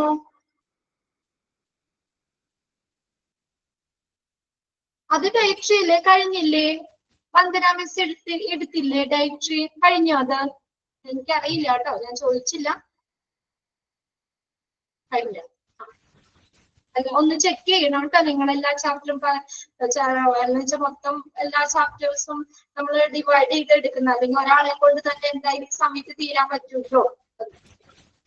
ഏതെങ്കിലുമൊക്കെ ഉണ്ടോ എന്നൊക്കെ ഒന്ന് നിങ്ങളും കൂടി ഒന്ന് ചെക്ക് ചെയ്യോ കേട്ടോ. ഓൾമോസ്റ്റ് എല്ലാം കഴിഞ്ഞു. ഓരോരുത്തർക്ക് ഡിവൈഡ് ചെയ്ത് തന്നേക്കണേ. മിസ്സിന്റെ നേഴ്സിംഗ് അഡ്മിനിസ്ട്രേഷൻ ഉണ്ട്, അതിപ്പോ ഇന്ന് നിങ്ങൾക്ക് തുടങ്ങുമായിരിക്കും. ബാക്കി കഴിഞ്ഞിട്ടുണ്ട്. എന്നാലും നിങ്ങൾ ഒന്നോടെ നോക്കിക്കോ കേട്ടോ. എല്ലാ മൊഡ്യൂളും ഒന്നോടെ നോക്കിക്കോ. ഏതെങ്കിലും നമ്മൾ എടുക്കാത്തോ പലരും അല്ലേ ഞാൻ കുറച്ച് പോർഷൻ എടുക്കും, ബാക്കി അവരെ അങ്ങനെ നിങ്ങളുടെ പോർഷൻസ് ഡിവൈഡ് ചെയ്ത് എടുക്കുന്നേ. ഒരാളാണെങ്കിൽ പിന്നെ കുഴപ്പമില്ല. ഒരാൾക്ക് തന്നെ എന്തായാലും മൊത്തം മാനേജ് ചെയ്യാനും പറ്റില്ലല്ലോ. എല്ലാ ക്ലാസ്സുകളിലും കയറണ്ടേ. ഇനി നിങ്ങളും ഒരാളെ തന്നെ കണ്ടിരിക്കുമ്പോ നിങ്ങൾക്ക് ബോറടിക്കൂലേ? ഇല്ലേ? എന്നും ഒരാൾ തന്നെ നമ്മള് കുഞ്ഞു ക്ലാസ്സിൽ പഠിച്ച LKG UKG എല്ലാ സബ്ജക്റ്റും ഒരു മിസ് തന്നെ. അപ്പൊ അങ്ങനെ വരുമ്പോ നിങ്ങൾക്കും ഒരു എന്താ പറയാ, പലരുടെയും ക്ലാസ് പല സ്റ്റൈലല്ലേ. ഇപ്പൊ മാറി മാറി വരുമ്പോഴല്ലേ ഒരു രസമുള്ളൂ അല്ലേ? എന്നും ഒരാളെ തന്നെ കാണുമ്പോ നിങ്ങൾക്ക് ബോറടിക്കും. അപ്പൊ പിന്നെ നമുക്കും അതാണ് എളുപ്പം. അല്ലെങ്കിൽ ഒരാളെ കൊണ്ട് തന്നെ ഫുൾ അങ്ങോട്ട് കവർ ചെയ്യാൻ പറ്റില്ലല്ലോ. വേറെ വേറെ ക്ലാസ്സുകളും ഉണ്ടല്ലോ. നിങ്ങളൊന്ന് ചെക്ക് ചെയ്തോ. ഇതെല്ലാം നമുക്ക് അടുത്ത ക്ലാസ് കൊണ്ട് ഈ ചാപ്റ്റർ തീർക്കാം. എന്നിട്ട് ബാക്കി സമയം കിട്ടുന്നത് നമുക്ക് പ്രീവിയസ് ക്വസ്റ്റ്യൻ പേപ്പറും നോക്കാം. ഓക്കെ അല്ല എല്ലാവരും? ബാക്കി തന്നെ അടുത്ത ക്ലാസ്സിൽ എടുക്കാം കേട്ടോ. അവിടെ വരെയൊക്കെ ഒന്ന് നോക്കി വെക്കാം. വലിയ ബുദ്ധിമുട്ടൊന്നുമില്ല, എളുപ്പമുള്ള സെക്ഷനാണ്. ഇന്ന് ക്ലാസ് വൈൻഡപ്പ് ചെയ്തോട്ടെ. മിസ് ഇപ്പൊ ജോയിൻ ചെയ്യും കേട്ടോ.